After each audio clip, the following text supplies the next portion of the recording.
Hey guys, Cosmos here from Dolly Games. I'm gonna be doing another Underground Palace video and giving some more tips and explanations with it, because the first video I had done was the first time, so first introduction. So with more experience and after writing the Underground Palace guide on my blog, so check it out if you haven't already, I decided to do another video because also it is, a lot of people are asking, is it permanent? Normally not.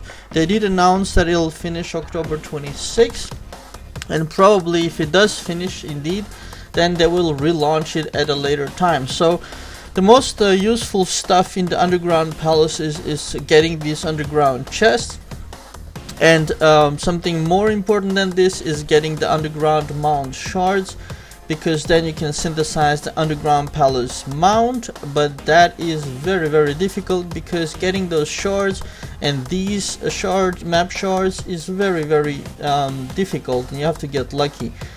Now with the 30 starting steps, you have to use them the best way you can. And what I want to explain to people is that when you have this board, on the edges of the board basically are the places where you don't want to be, because when I'm standing in this corner right now, I only see 1, 2, 3 boxes around me. That's really bad. If I would be standing somewhere in the middle, then I would see 8 boxes around me, and that's what you want. So you want to get away from the edges as fast as possible. Doesn't matter up or down. I'll go down, and then from here, basically I of course want to take this chest, but it's important how you take this chest. So if to go down would be wrong, because if you go down, you already know there's nothing in this box over here. You know in this box there's a chest, so if you go down you will only discover 2 new places, and that's not good.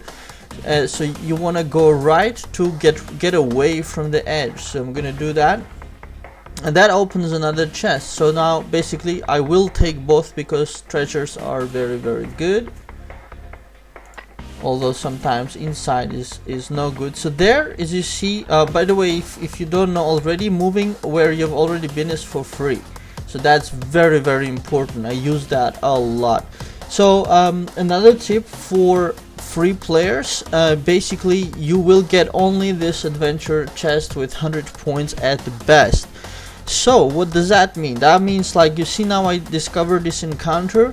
It would be not very smart if I actually go and do this encounter, because I get nothing from it. I get 10 points and fighting that whatever is there, but there's nothing in it. So what I want is, I want this treasure. So we're gonna go back for free again and take this treasure, skeleton key. So now what I have here is, I have enter next level. So if I would walk there, that would be a waste of my turn. So basically, and I know there's nothing here, and I know there is nothing here, and I know here there's an encounter. So it's a very unlucky start for me, because I can't go down, I can't go that way. Basically what I mean by I can't is to have the higher chances of finding something. So I'm forced to basically walk through it. And here is the next thing, point spree. Don't take it. Simply don't take it, because there is no point to it. You'll get points, but you don't need them, because you have 30 steps, and each time you do an event you get 10 points. So all you need is 10 events and you will have 100 points, and you will never get 500, so forget about it. So here again I have the point spree I don't want. I get an encounter here on the left side. So see, I'm not walking by the edges. That's very important. Another point spree. So it's a very unlucky road, this road, and I'm not liking it at all, because now if I walk forward I will only see 3 more boxes, and ideally I want to see as many boxes as possible. But okay, it's an unlucky map.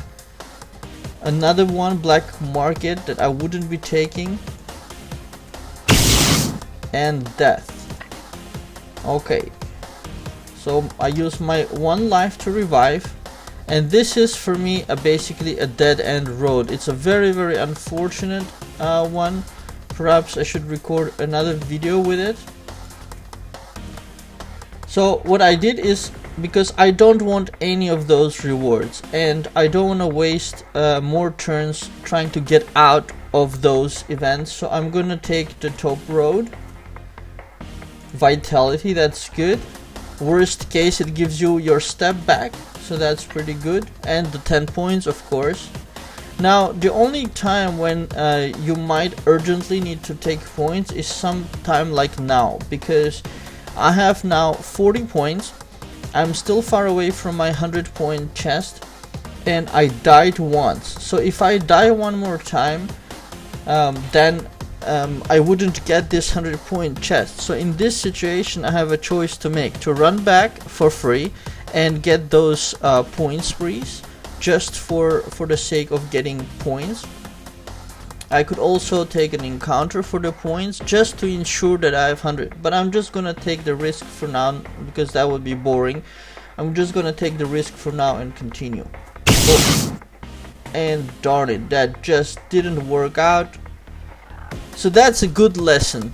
If anything, that's a good lesson. So now my my underground palace run is finished because I have no more lives and I'm not gonna pay for one.